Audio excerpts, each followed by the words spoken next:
Well, despite the benefits it can provide, we know social media use is also linked to some major negative effects, especially for young folks. But now that we're in the swing of summer, parents have the tough task of balancing day-to-day life without sticking kids in front of a screen. It is a nightly challenge, even in my house. National correspondent Amber Strong spoke with doctors and parents about ways to incorporate a tech-free summer. It's summertime, which means the fish are jumping, the sun is shining, and in American households across the country, the fingers are scrolling. In this backyard art studio in Virginia, little hands are hard at work. There you go. Mama 4 Laura Shea Lovett says when she exchanged video games for paintbrushes, something happened. I didn't have to pull teeth. I actually seen them opening up more. And then that developed our bond as parent and child, because when we started doing activities, I got all the information because they were comfortable.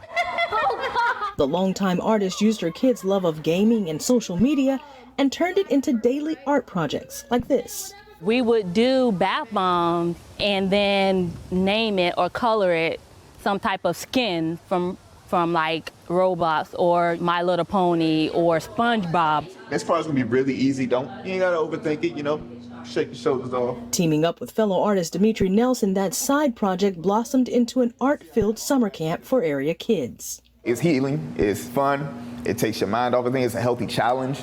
That healing aspect is important. While experts say there are benefits to the online world, especially for kids hoping to find connections with shared identities, a recent Surgeon General advisory warns of ample indicators that social media can be harmful for the mental health of young people. A study of more than 6,000 youth published in the Journal of the American Medical Association found that adolescents who spend more than 3 hours per day on social media may be at heightened risk for mental health problems like anxiety and depression. Being able to remove yourself from these devices allows more time for you to socialize and engage in more human-to-human interaction. Doctors say it's important for parents to check in, especially during the summer months when social media usage may increase. The more time a child is in front of a screen, the less time they're interacting with the people around them. So whether that's family members, parents and siblings, or potentially friends and other children in their neighborhood, that is contributing to social isolation, especially if they're doing more of that kind of passive scrolling. Experts say sometimes to really drive home the point, you gotta get outside, put down the phone,